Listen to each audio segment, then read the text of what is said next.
son of a bitch. Let's look at a few other cutters and see what sort of measurements they produce and see how they're the same and see how they're different from the HPC pocket cutup.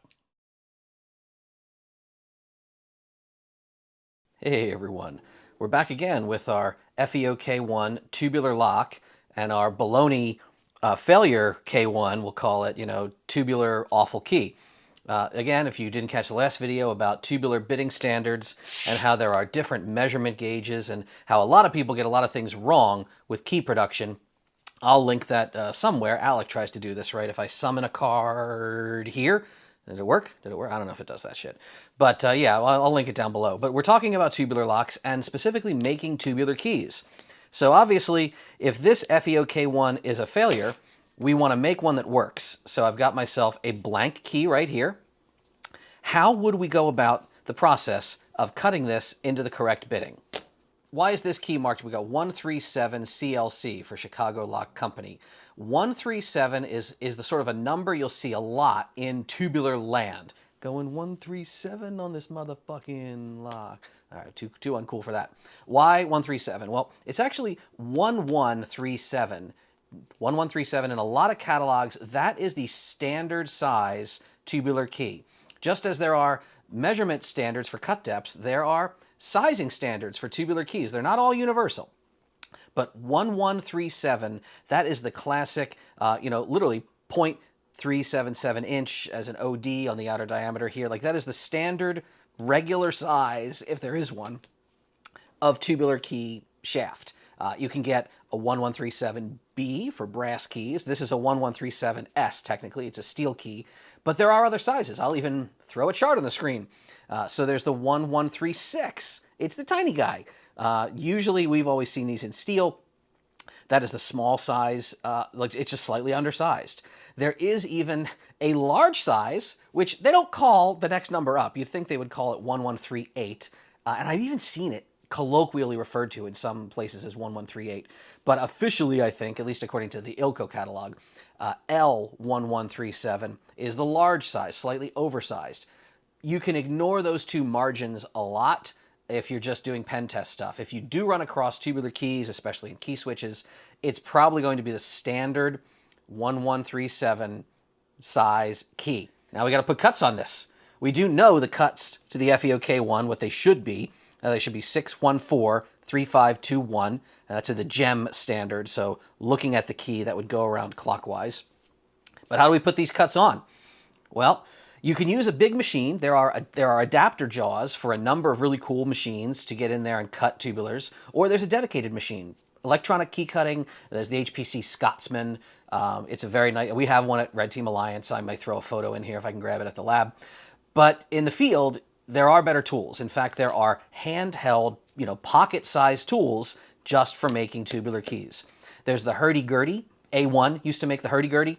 And again, like A1 is in a legal dispute, so their gear is not on the open market much anymore, but it was a cool little device. I've always really liked what HPC called their pocket cut-up. So here we actually see it. They even ship it with a test cut key. This is, of course, a brass-bodied key. But how does the pocket cut-up work? Well, you have a really nice, very sharp cutter blade here. This gets inserted right through the body of this tool and will grind right up here against keys that you insert on in. So if I want to make cuts on the blade of a key, you can see if I drop this down, I would be in this top position, which currently has no cut. And if I start grinding and pushing, I would grind right into that. Now, how far can I push can I extend my cutter? Well, that is determined by your measurements down here. So actually cranking this wheel, you can increase or decrease your standoff distance. So that will be, reducing how far I can actually drive in here. Right now I could drive very deep, but if I crank this all the way out, we should have a little line back here. If I back it off, so if I wanted to make a 3 cut, and I've got this set to 3, now my cutter teeth can only extend, this is as far as they can get right here. And you'll notice, what do our numbers go from? They go from 0 all the way around to 7. Because this is also kind of crazy. The original HPC system wasn't that, right? The original, because HPC, this is the original tool, right? HPC is from Chicago. Well, technically, HPC is from, where the heck were they? They were in Schiller Park. It's right by ORD, O'Hare Airport. We used to know Alan and the whole family. They no longer are there. When you get a lot of HPC products today, in fact, I even have the packaging. This came in. We've got, HPC Hudson and ESP, Equipment Systems. So Hudson bought HPC. This happened just before the pandemic, or like right at the start of the pandemic. I remember that everything sort of shut down, and they packed up, they moved all their tooling. So Hudson Lock, way out in Hudson, Massachusetts. It's a little spot in between Boston and Worcester. So Hudson is making the HPC gear, but the legacy of, like, you'd think HPC, you're from Chicago, man, like Chicago lock system, right? 1 through 8. No, they very correctly show 0 through 7, which is sort of the modern standard. And because of this little indexing, inner bit right here, you can lock this blank key on this in any of the relevant positions. Now, you should know your own positions, so you know what you're doing. You're like, all right, which position am I on here? If I turn this over, which position am I on here? As a locksmith, you should understand how that works. There's a lot you have to know and understand about lock systems, and this is why I'm getting into tubular locks. And they give you very nice instructions. If you're not, a tubular, like center cut, offset, left, right, 8-pin, etc. pin, it's in 7-pin mode right now. If we cocked in between those two positions, then it would be 8-pin mode or offset mode. But they give you, look at this, they even give you the same chart you've seen before. Chicago Ace versus Gem Fort Lock, all the different depths. It's a very, very nice, very robust system to describe how you use this. What is this long, these look like sort of the guide rods inside my AR-18. The idea is that if you're pushing down, because you have to push positively, if you actually push on the key while you're cutting it, well, that wouldn't be very comfortable in the hand. So you've got a little extra spot here. And this also holds the standoff depths at the right position. Let's say you had dialed in to a 4. You might say, man, I'm just flopping around. How does that hold still? Well, you can actually line it up with the actual guide rod right there. So pushing through here, I've locked my depth at 4, and now if I come along behind, I can actually give a real good palm press, and I'm not cutting metal, a thin blade of metal, into my hand as I dial this in and start stripe, crunch, crunch, crunch, crunch, cut, cut. So a really, really nice system. Let's go ahead and just try to see, given what I just showed you, can I make an FEOK1 with the depths I know, with the measurements I have, with the instructions I got? I mean, I think I could.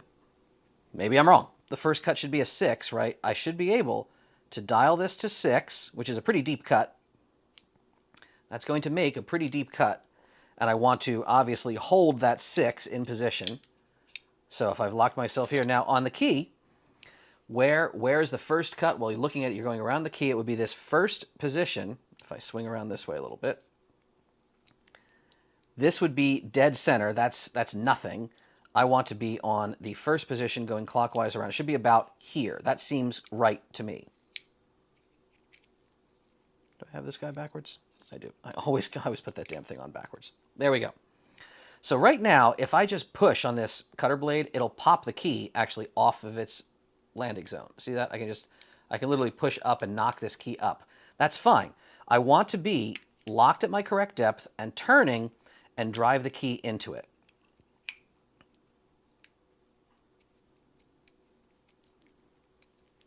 So you can actually see metal shavings falling out. Now, I personally would like a little more of a palm surface on this end as well, but okay. And I've just pushed until I've got that first cut. Now let's see, does that look like maybe a 6 in the first position? I mean, it might be, but let's find out. Let's go ahead and take our gauge, which here's the fun thing. Did you see the gauge that they include with the product? What's the gauge they include with the product, the HPC gauge? What do the numbers go from? They go from 1 to 8. What are you doing? Okay. According to this gauge, what did I just cut? Let's actually check that. According to this gauge, I just cut a 6. It sure seems like. But according to the official Ace Lock measurements, well, that sure looks like a 6 to me right there. That looks like a 6 depth. Under the Fort Lock standard, which I was trying to go for, I definitely did not get deep enough to cut a true 6 on the Fort Lock standard. So they are shipping with what seems to be a 1 through 8 gauge. This number that I just cut to sure as hell seemed to be not deep enough. Now maybe, maybe I was a little bit off. Let's try that again. Let's see if I'm doing something weird here. This is such a perennial problem. So I'm set to 6. I'm locked at 6. If I push, no, there is no more metal being taken off at all. Like we are there. We are cutting as deep as we're going to get. That, to me, doesn't strike me as a true 6. On a 0 through 7 scale, this is beyond bollocksy frustrating. So if I cut, that is definitely not a gem 6. I think I have effectively duplicated, the same goddamn problem. But again, if somebody has their little cutter guide, let's see what a 6 is. Boom. I am dead nuts on the 6 right there. What they call a 6. So, son of a bitch. Let's look at a few other cutters and see what sort of measurements they produce and see how they're the same and see how they're different from the HPC pocket cutup. All right, another brand. So KLOM or Clom, not generally revered as a brand of high quality. This is one of those brands that I'm not actually sure how they exist, if they are all one company or if it looks like there's a bazillion knockoffs of Clom products. Some people used to say, oh, KLOM, they're Korean, because I think that's just because of the K. No, this is a Chinese brand, right? Clom is very nebulous, or KLOM. Some people, I think I've read they might be part of the Goso group. Goso is another brand of lockpicks and lock tools from China. Goso is in the city of Wenxing. It's in the Zhejiang province. So that's up a little ways on the coast. And let's assume maybe they are, maybe they aren't. But let's see how their tool is similar or different. Okay? Well, right off the hop, we don't see a lot of little micro machining in here. We don't see, those individual notch cuts. What we've got is an adjustomatic kind of dialer tool, because this is a lot easier to mill, right? You're not making a ton of little spline cuts. So we have 8 positions. We have a 0 through 7. This is not depths. This is position of the key. The blank would actually drop in here. And then you actually, all right, we got a little ball detent. We've got a little stoppage detent in here. And whichever position you wind up in, your cutter, which is, again, very similar to the HPC cutter. In fact, there might be a factory out there. No, they're not exactly the same part. I thought we had a little second shift going on at some factory. Maybe. Let's put the HPC back. So your cutter is designed to drive up through the bottom, interact with your blank key, and how far that cutter can actually drive through, how proud of the surface it can go, is controlled. Oh, nice. We've got a little, look at this. We got a little detent clicky action here. I like that. And what are our depths represented as? They are represented as 0 through 7. So is this tool using the gem standard? I don't know, because literally it comes with a knockoff HPC style 1 through 8 decoder, which, I mean, it's the exact same part. Exact same part. So your guess is as good as mine. Let's see if we can get this, because you have to use this little spline notch to get your blank on here. Let's see if we can line up our cut into that same first chamber. And will this actually give us any useful... All right, so this is showing... I mean, I guess these numbers up here, they don't have a corresponding index tick mark anywhere for you to actually know which position you're in, but who cares? It's also interesting, they clearly don't have this designed in a way that could easily do, 8 pin. This is very 7 pin only, and probably not 7 pin offset because of the detent system, but neither here nor there, so that's kind of a limitation. Let's get our key locked in. And let's try to see what kind of depths we would be at. So I'm in the correct position for the cut. My cutter is there. Now, if I want to try to find a 6, do we have any... All right, here's our index line. So this is maybe going to be what they were calling a 6. Now, it looks like I could drive a little bit deeper. What they're calling a 6 maybe is a 6 depth, which is what the depth I wanted in the first place. Can I push harder and actually make any cuts here? So I'm clearly taking off a little more metal. So if I push in, and wow, you've got to be really careful that you're not knocking this around. There's no lock-in sort of, you know, with the long... I wonder how interchangeable the top parts are. Like, in theory, could I drop this all the way through with this? No, it doesn't. It's not designed. It's the same thickness, but it's not designed, you know, to interface through here to lock in your depth. You can actually see the cutters themselves are slightly different diameters. So the HPC cutter was making a wider depth, maybe. This is, that's a really big difference, though. Let's start with a completely fresh key, just so we're not confusing ourselves on the matter. If I drop this key on here, it's very stiff and very tight. And I've got myself at what I think is a 6 depth, which, boy, I really wish there was a way to lock that depth and hold it steady. Just like even when you're cutting, you couldn't... Well, okay, when you're cutting, you can't knock yourself out of position at least because the cutter is sticking through. If you pull the cutter back, you can change... That's actually neat. You can change position much faster. So it's kind of a speedier tool.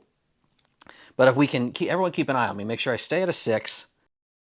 These sharp edges are definitely not as comfy in the hand as this nice rounded, you know, top. But hey, that takes an extra 2 seconds to mill with a little filleted edges there.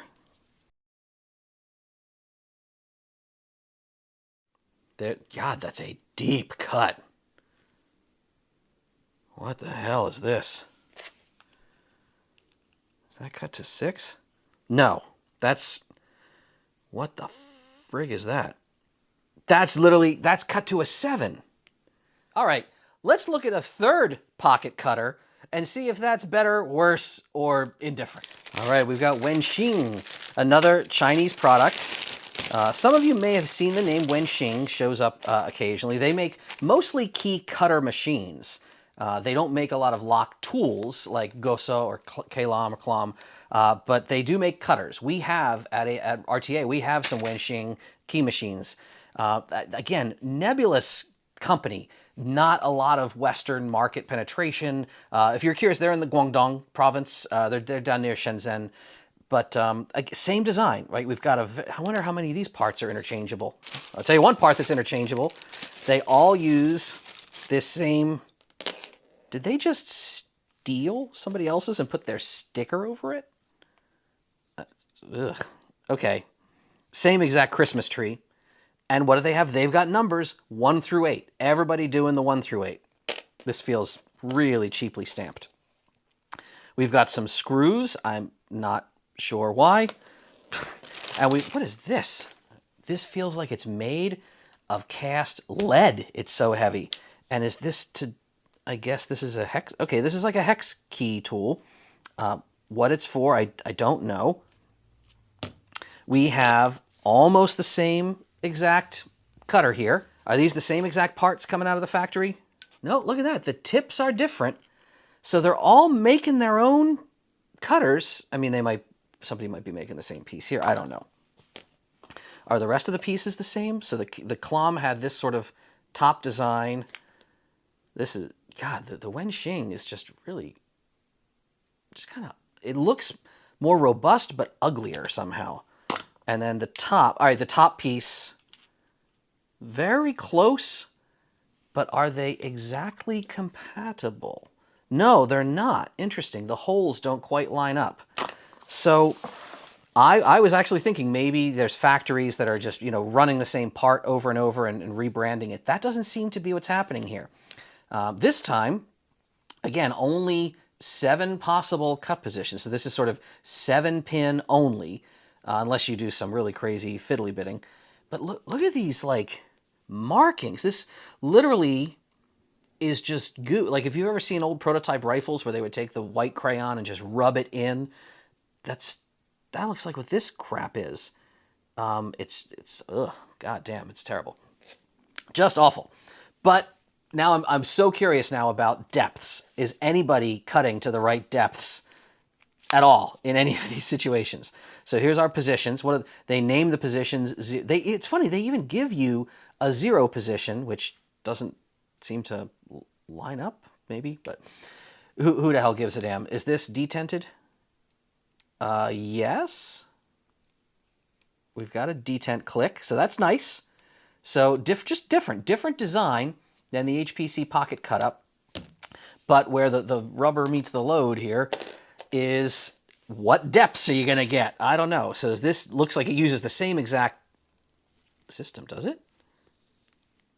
What the hell? Is this like tightened in place? There's no set screw down there. What in the hell is this? How do you...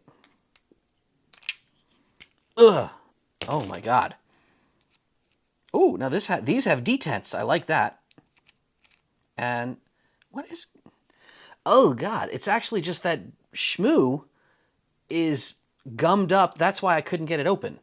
It was just this stuff in shipping had sort of melted in. Oh, good job, boys. So allegedly, like, they're saying 0. I don't think that's a true 0. I mean, that would be off the charts right now. So technically, I think this is probably a 7 depth. Maybe not. We'll find out. 6, 5. So technically down here, this 0 should be no cut, or almost no cut. And I would say that's the case. It barely peeks past the surface. That could be a 0 cut. What we're actually going to do on this one, because I keep roasting through keys, I'm going to start on a different spot on this key. If we started, let's just make different cuts and measure them as we go and see what's going on, because maybe we can find somebody who can make real cuts. Ooh, that feels good. It's good engagement. The cutter action's very nice. That immediately cut into the key, gave me some shavings. So that's good. Okay. So I just made a tiny cut on the front of this key here. What actual depth did I just cut to? That actually strikes me as a 0. Cool. So we set it to 0, and we got 0. What happens if we set it to 1? Will we get a 1 cut?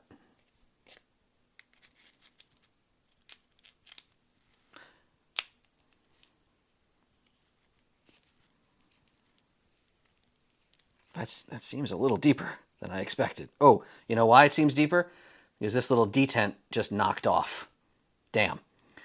So you know what we're going to do? Let's just skip 1. Let's try a 2. And we've just got to be... I wonder if you can tighten up that detent somehow. I don't know. All right, we're going to examine to see if there's a way to fix that later. But there's a 2, allegedly a 2 cut. Do we think we actually made a 2? Hey, that could be a 2. Here, let's skip it up. Let's go up to like 5.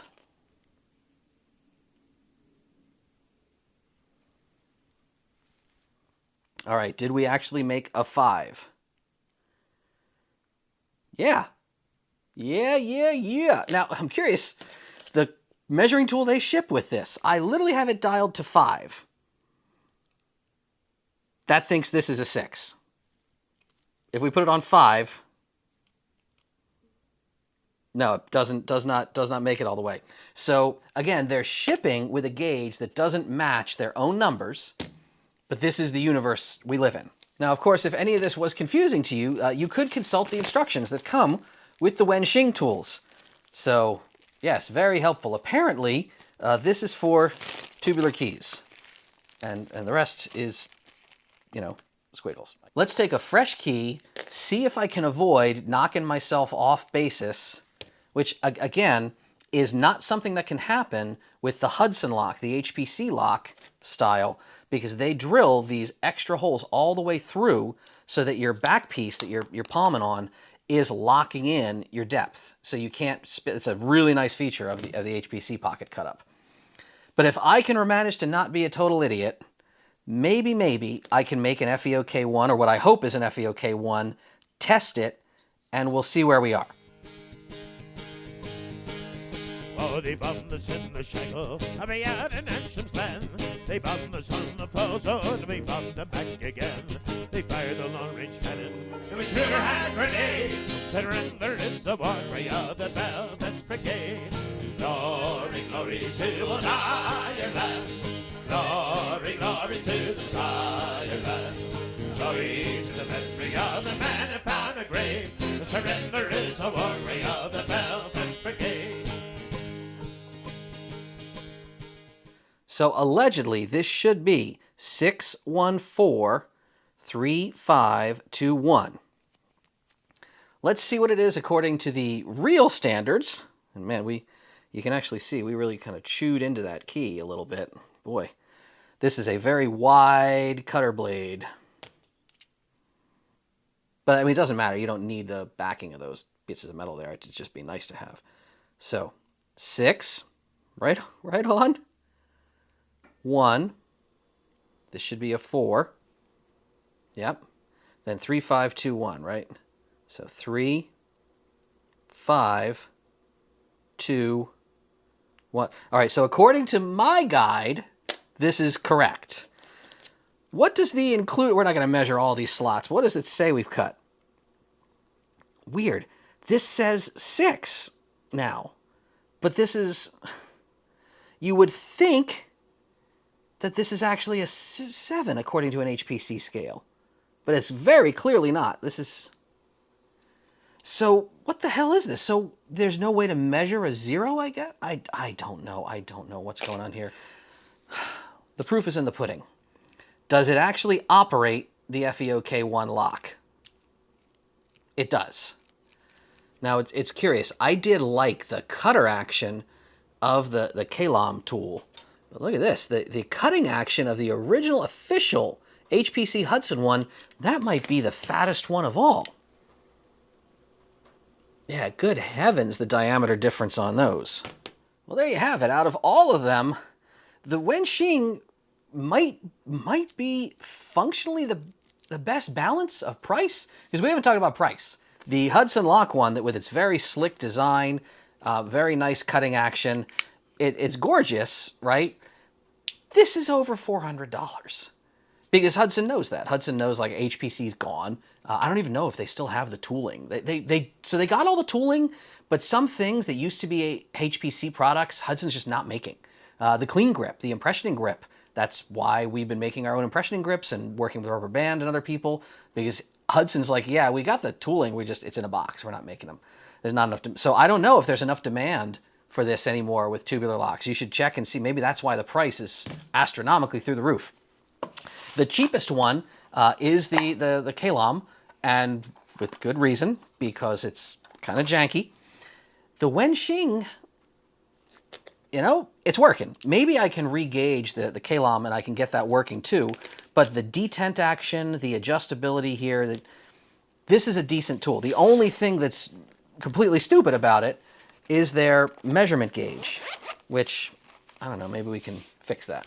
All right, let's just grab our HRT here. Glory, glory to an Ireland. Glory, glory to the Sire land. Glory to the memory of the man who found the grave. The surrender is a warrior of the Belfast Brigade. All right, now I guess we could make a new sticker or something that would go over this and explain things a little more clearly. I'm still puzzled as to how the smallest... Is their smallest notch just not the same size as our smallest notch? No, it is. Your guess is as good as mine about the... But I hate these Christmas trees. It's the reason we, now all of our tubular gear on the site, which I, never going to mention, all our tubular gear comes with one of these decoders. For as long as supplies last, we had done a small print run of these as well. You can get both of them, I guess. We'll just start throwing them in for free with any tubular picks or maybe tubular key cutters. I'm going to try to figure out which one ultimately is the best price point for us. I don't think we're going to be carrying the HPC one, nice as it is. The Wenxing, or if I can figure out what's up with the KLOM, maybe they're going to show up. They're definitely going to be at Red Team Alliance. We're going to use these in class because being able to make a tubular key on the fly, yeah, I gotta say, it's very satisfying. If you know the values, if you know the bitting depths of whatever electromechanical system you're attacking, you know, because you could pick an electromechanical panel lock and turn equipment on and off, or turn elevator switches on and off, but the last thing you want is to have your pick turned in the lock, and then you're like, oh snap, it pulls it out, and you're jammed up. Making a working key, if you try it, and you say, all right, once it starts to turn, you know you're good. You know nothing's going to jam you up, nothing's going to let you down. There we are. So, Wenxing, a decent option at an achievable price. The Clom, I'm going to try that in a future video. But for now, we need a giveaway. We need a giveaway. Here, I can give away a tubular key gauge that has nothing on it, but you can make your own numbers.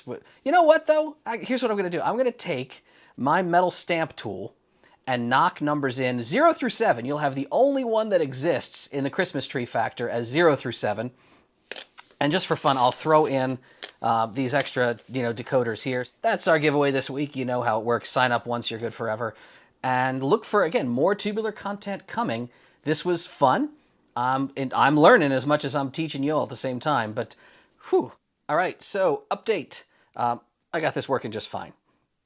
Yeah, I just had to gauge it out. So everything is nice. If we take our FEOK1, right? If we take an FEOK1 and in the first position, that should be a depth of 6. If I knock this out to a 6 right here, boom. Like we are right on the 6. That is perfect. I had to go in and adjust here, loosen this so I could free slide it, snug it up into the right position, and then we're doing great. Now, if we pull it out to the other side, this should be a depth of 1. So let's back this way off to a 1. Just like the gauging could be adjusted, these are the detent spring tightnesses. The Wenxing has the same thing. So now the detents are nice and crisp.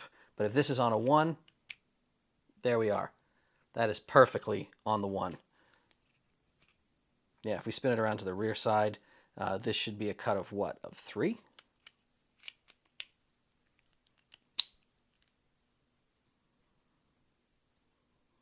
Right there. So yeah, it's still, it's still dodgy. You can tell Clom is just copying someone who's honestly copying someone else. So little things like these notches, they don't, this doesn't line up with anything on the back here. There's no index mark. Little things are missing, but the actual machining on this is great. You could see that the notch cuts, I mean, these are laser etched into what is an anodized material here. It feels heavy in the hand. This is really nicely made. It's competently made by people who might not know why it's supposed to work the way it does, which is like a lot of Clom tools. So just like, if you have it in here, it comes with the dumb gauge, the 1 through 8 gauge, because why? They don't know. It's just, you got to copy what people are going to copy. But if you gauge it out correctly and you adjust everything, it's good. So yeah, I hope you like this kind of stuff. I really enjoy everything about this so far. We got more tubular things coming. We're going to try a few more making of keys different ways and taking apart that gematic. So stay tuned. In the meantime, stay safe out there.